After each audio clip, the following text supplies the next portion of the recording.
یقین جانیے دل نہیں چاہتا کیونکہ اتنے بڑے علماء کرام اور ان کے سامنے آپ جیسے ذوی احترام لوگ زیادہ دیر لب کشائی کرو، لیکن بس اتنی دیر بولنے کا جی چاہتا ہے کہ جتنی دیر میں بھی ثواب حاصل کر لوں۔ لقد بسم اللہ الرحمن الرحیم لقد کان لکم فی اسوۃ حسنہ، لقد کان لکم فی رسول اللہ اسوۃ حسنہ۔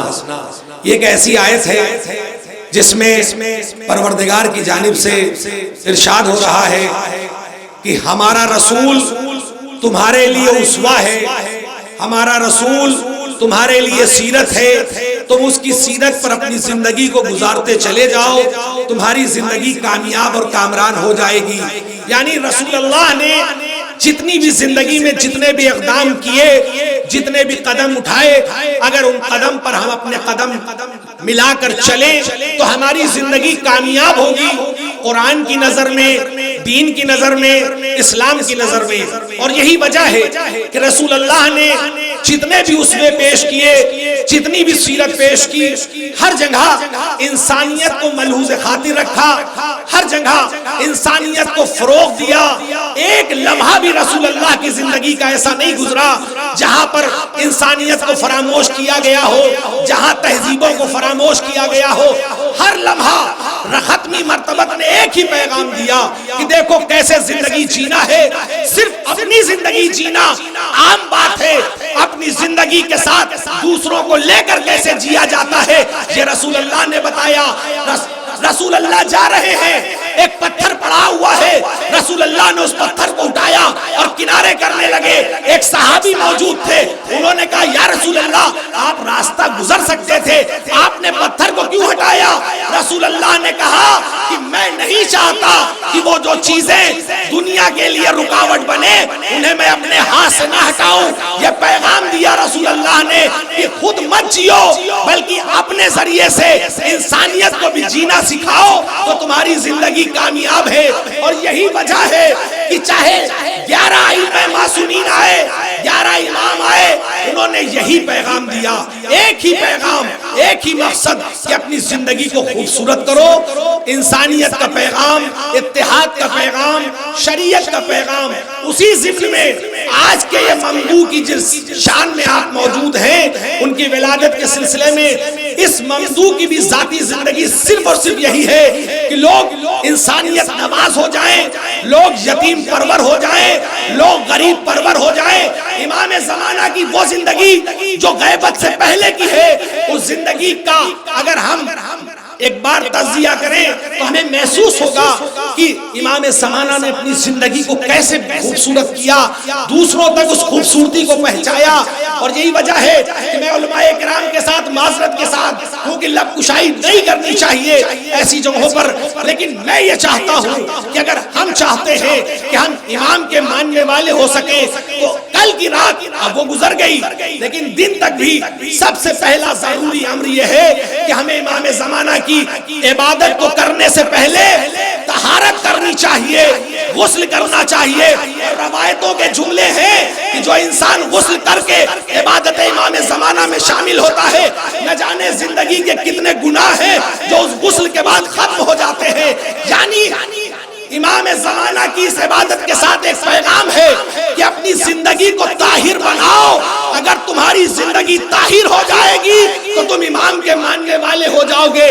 اور دوسری چیز جو میں پیغام کے طور پر کہنا چاہتا ہوں وہ بات یہ ہے کہ اگر ہم چاہتے ہیں کہ ہمارے بزرگ ہمارے لیے صدقہ نکالتے ہیں تو ہم کم سے کم کل کی رات یا آج محفل میں، محفل کے بعد ایک اعلان کریں کہ جو بھی انسان آئے گا چاہے 10 روپے ہو لیکن وہ صدقہ امام زمانہ ضرور نکالے گا، ان کے لیے نکالے گا۔ اور جب وہ چیز جمع ہو جائے تو اس کو اکٹھا کر کے کسی انسان کی مدد کر دیا جائے، کسی کی فیس دے دیا جائے، کسی کو علاج کرا دیا جائے۔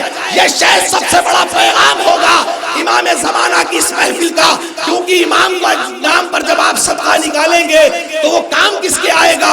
کسی غریب کے کام آئے گا، کسی مفلس کے کام آئے گا۔ اور امام زمانہ کا یہی پیغام ہے نا، الجل یا امام زمانہ کرتے رہتے ہیں، لیکن امام خود کہتے ہیں کہ تمہیں مجھے ڈھونڈنے کی ضرورت نہیں، اپنے کردار کو اتنا محترم کر لو کیوں تاکہ میں خود تمہارے پاس آ جاؤں۔ اور ایک واقعہ ملتا ہے، کیونکہ آپ سب بزنس مین ہیں نا، یہ پیغام ہے آپ کے لیے، ہر موالیان امام زمانہ کے لیے۔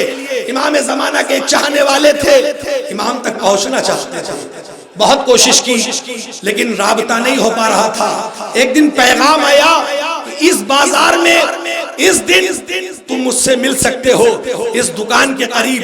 وہ شخص وہاں پہنچا، دیکھا وہاں امام زمانہ موجود نہیں ہے، وہ ایک تالا فروش کی دکان تھی، تالا بیچنے والا تھا، تالا خریدتا تھا، تالا بیچتا تھا، پوری مارکیٹ ہے جس میں صرف یہی دکانیں کھلی ہوئی ہیں۔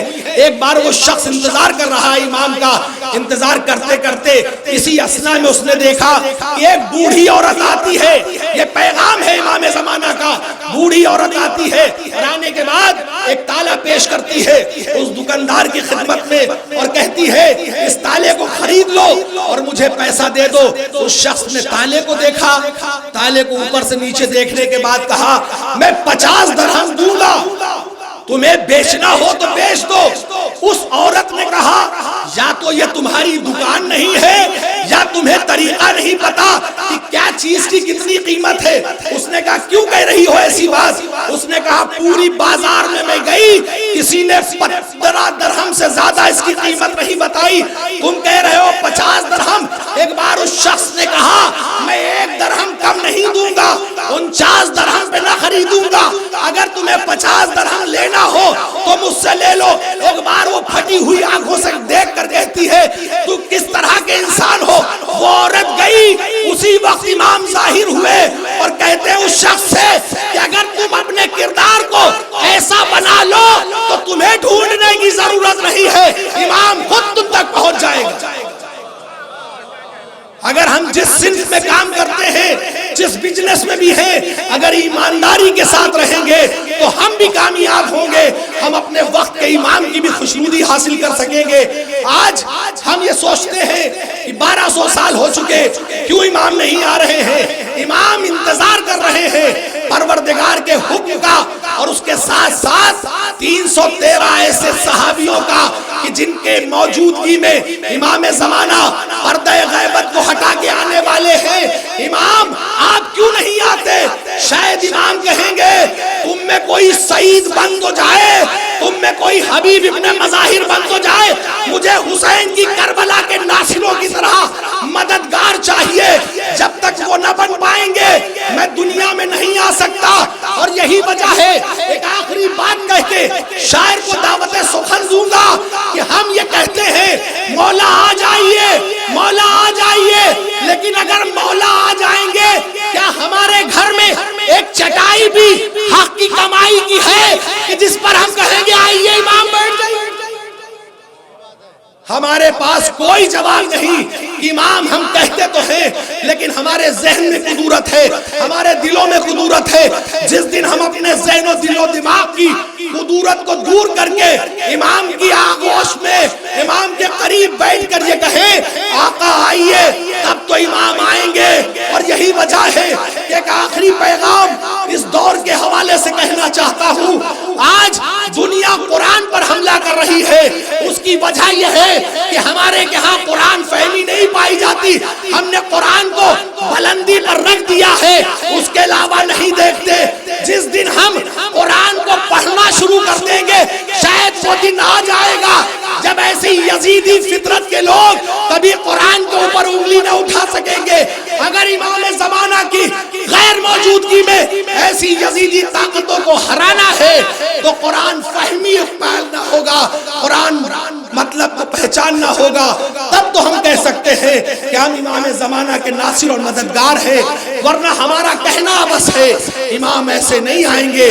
امام کو بلانا ہے تو ہمیں کہنا ہوگا کہ ہم امام آئیے، آپ منتقم خون حسین ہیں، آ کے انتقام لیجئے، لیکن اس کے ساتھ ساتھ ہمیں یہ بھی دیکھنا ہوگا کہ امام کی تلوار ظالموں پر چلے گی، کہیں ہم نے کسی کا حق تو نہیں مار رکھا۔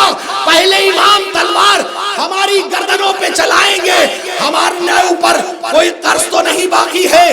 ہم نے ماں باپ کی خدمت کی ہے, اگر نہیں کی ہے تو یہ سب سے بڑا قرض ہے جو امام آنے کے بعد پوچھیں گے, اے انسان تو نے اپنے فریضے کو تو پورا نہیں کیا, اور تم کہتے تھے کہ آئیے فدق کے قاتلوں کو ماریے, لیکن امام کہیں گے کہ پہلے میں قصاص ان لوگوں سے لوں گا جنہوں نے شریعت کو پامال کیا ہے, جنہوں نے دین کو پامال کیا ہے.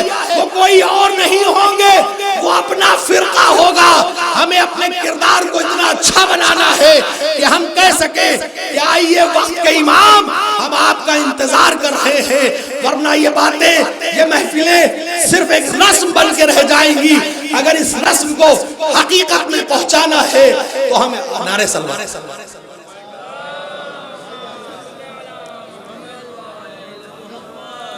مولانا ضمیر صاحب اللہ, مولانا میثم صاحب.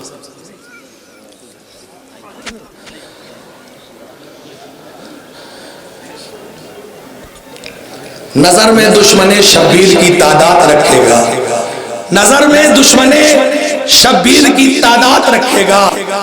امام وقت ہے, قاتل کا چہرہ یاد رکھے گا.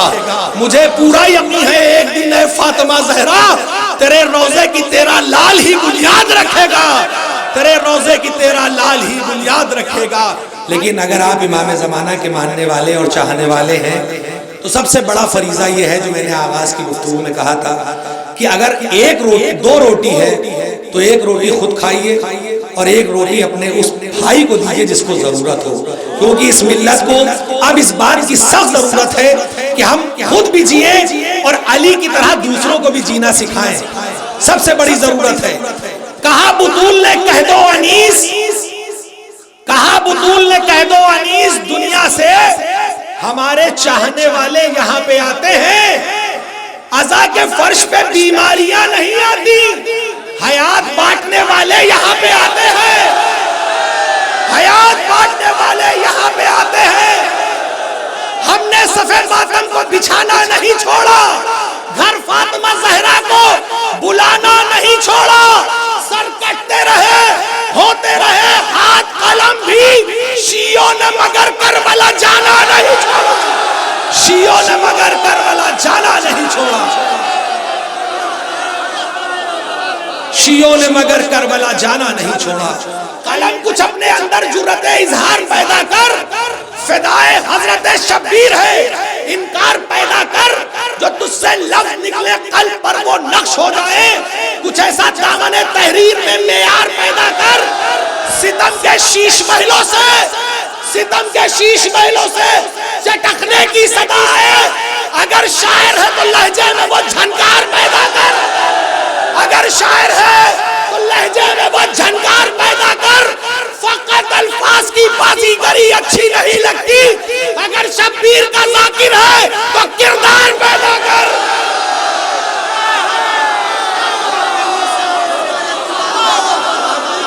فقط الفاظ کی بازیگری اچھی نہیں لگتی, اگر شبیر کا ذاکر ہے تو کردار پیدا کر.